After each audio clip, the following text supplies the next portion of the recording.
दुनिया में सबसे बड़ी जरूरत इंसान को सद्ज्ञान की होती है। किसकी? सद्ज्ञान की होती है। दुनिया में हर इंसान को इसकी जरूरत होती है। हर किसी इंसान को अपने जीवन का थोड़ा सा वक्त, रोज, महीने में 30 दिन। क्या एक बात बताओ, ये सत्संग माला को शुरू हुए कितने दिन हुए अभी तक? लगभग 12-13 दिन हुए हैं। क्या आपको लगता नहीं है कि आपका विचार, सोच और जीवन का स्तर पहले से थोड़ा बेहतर हुआ है? जवाब दो जोर से। हैं? नहीं, जोर से बोलो। अगर बेहतर हुआ तो हाथ खड़ा करके बोलो बेहतर हुआ है। अगर वास्तव में बेहतर हुआ तो तबीयत से ताली बजाकर बोलो कि बेहतर हुआ है।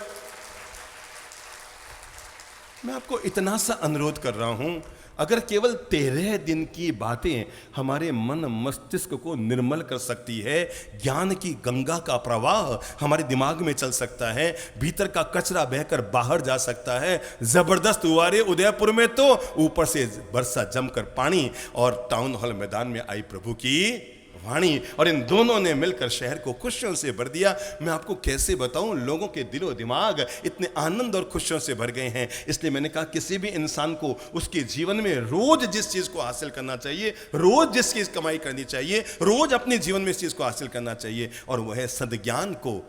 किसी भी इंसान की अगर रोज की अगर जरूरत है, रोजमर्रा की रोटी, कपड़ा, मकान, ये है तो भी ठीक, इनमें कोई ऊंचा नीचा कटौती हो गई ठीक, और जैसे तैसे आदमी इनकी व्यवस्था तो कर ही देता है, क्योंकि भगवान कहीं ना कहीं हमारे जीवन की व्यवस्था में अहम भूमिका अदा करता रहता है।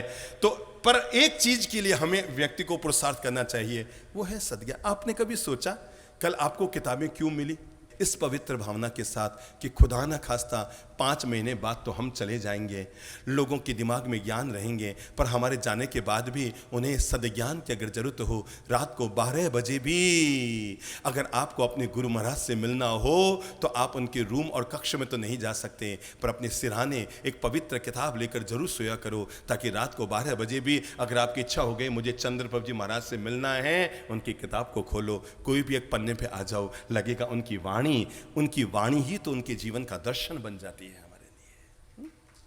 मैंने तो अपने जीवन में, मैं आपको क्या बताऊं, मैंने मंदिरों के निर्माण पे या धर्मशालाओं के निर्माण पे या उपधानों पे या इन सब पे बुद्धि कम लगाई। मेरे बचपन से ही मुझे जीवन में एक शौक रहा, और वह है पवित्र किताबें घर घर तक जाए, क्योंकि हर एक पवित्र किताब भगवान का मंदिर होता है। मंदिर में हम 50 लाख का खर्चा करते हैं, हमें वहां जाना पड़ता है। किताब एक 50 रुपए की होती है, मंदिर बनकर हमारे घर में आती है और घर घर जाकर जीवन को उजाला देती है। इसलिए हमारे देश के संविधान निर्माता अंबेडकर साहब ने कहा था कि अगर तुम्हारे पास 1 रुपया है तो 50 पैसे से रोटी खाना, पर 50 पैसे की पवित्र किताब जरूर खरीदना। रोटी तुम्हारे पेट को भरेगी और एक पवित्र किताब तुम्हारे जीवन को महान बना देगी। पवित्र विचार, पवित्र किताब हमारी जीवन में होनी ही चाहिए। तो हमने कहा इंसान के लिए अगर रोजमर्रा की कोई जरूरत है तो वो है पवित्र ज्ञान, पवित्र सोच, पवित्र विचार। हाँ, इंसान के जीवन की अगर सबसे बड़ी ताकत है तो उसके भीतर पलने वाला प्रेम है। परिवार का प्रेम, इंसान का प्रेम, मानवता का प्रेम, हर जाति वर्ग वर्ण का प्रेम। और इसके लिए व्यक्ति को अपनी मानसिकता बड़ी रखनी पड़ती है। हर किसी व्यक्ति के प्रति प्रेम इंसान के मन में जरूर हो, प्रेम की सद्भावना इंसान के जरूर में हो। हाँ, किसी भी इंसान के जीवन में सबसे बड़ी चीज अगर बचाने लायक होती है वो होता है सदुपयोग करने के लिए आदमी का अपना समय। बोल लो मुंह से, क्या? समय। पल पल इसका उपयोग कीजिए, क्योंकि दुनिया में हर चीज वापस लौट कर आ सकती है। बेटा रूठ गया तो वापस मनाया जा सकता है, देवता रूठ गए तो वापस मनाए जा सकते हैं, गुरु रूठ गए तो वापस मनाए जा सकते हैं, पर समय छूट गया तो वापस लौटाया नहीं जा सकता। दुनिया में एक ही चीज है जिसे इंसान कभी वापस नहीं ला सकता, वो उसका टाइम है। इसलिए जिंदगी में कभी भी हम लोग, पता है, जब भी किसी से पूछो और भाई साहब क्या कर रहे हैं, ठीक है बैठे हैं, टाइम पास कर रहे हैं। टाइम पास नहीं कर रहे हैं, टाइम को आप पास कर रहे हो और टाइम आपको फेल कर रहा है। अगर आप ठाले निठल्ले बैठकर टाइम को पास कर रहे हैं तो सावधान रहें, आप तो टाइम को पास कर रहे हैं पर समय आपको अनुत्तीर्ण कर रहा है। अमेरिका की घटना बताऊं। एक उपवन, बड़ा बगीचा था, सैकड़ों लोग घूमने के लिए आए हुए थे। इतने में ही एक व्यक्ति इधर से आया, एक व्यक्ति इधर से आया, और उसने आते ही एक दूसरे को कहा, और भाई कैसे हो? अरे हाँ, तुम किधर के? मैं इंडिया का। तुम इंडिया के? मैं भी इंडिया का। दोनों अपने इंडिया के मिले एक जगह, वाह भाई वाह, मजा आ गया, दोनों अपने इंडिया भारत के। इंडिया में किधर? राजस्थान। तू राजस्थान का है? मैं भी क्या राजस्थान का। अपन दोनों है क्या? राजस्थान, मेवाड़। तू मेवाड़ का, तू भी मेवाड़ी, मैं भी मेवाड़ी।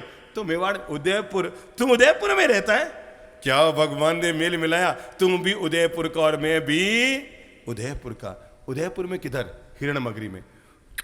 हिरणमगरी में? अरे वाह, क्या गजब मेल है। हिरणमगरी का कौन सा सेक्टर? 4। तू 4 में रहता है? अरे गजब, मैं भी हिरणमगरी 4 में, तू भी, दोनों अपन एक ही जगह से आए। वहां कौन से मकान में रहता है? मकान नंबर 233। तू 233 में रहता है? क्या गजब, मैं भी सेक्टर 4 के 233 नंबर मकान में रहता हूं। तो उसने कहा तुम्हारे पापा जी का नाम कि हीरालाल जी मेहता? तेरे पापा जी का नाम हीरालाल जी मेहता?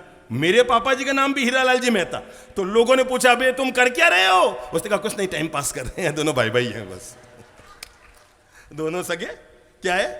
भाई भाई हैं, बस टाइम पास कर रहे हैं। याद रखना, अगर हम व्यर्थ में टाइम पास करेंगे, ये हमारा बेशकीमती टाइम हमें फेल कर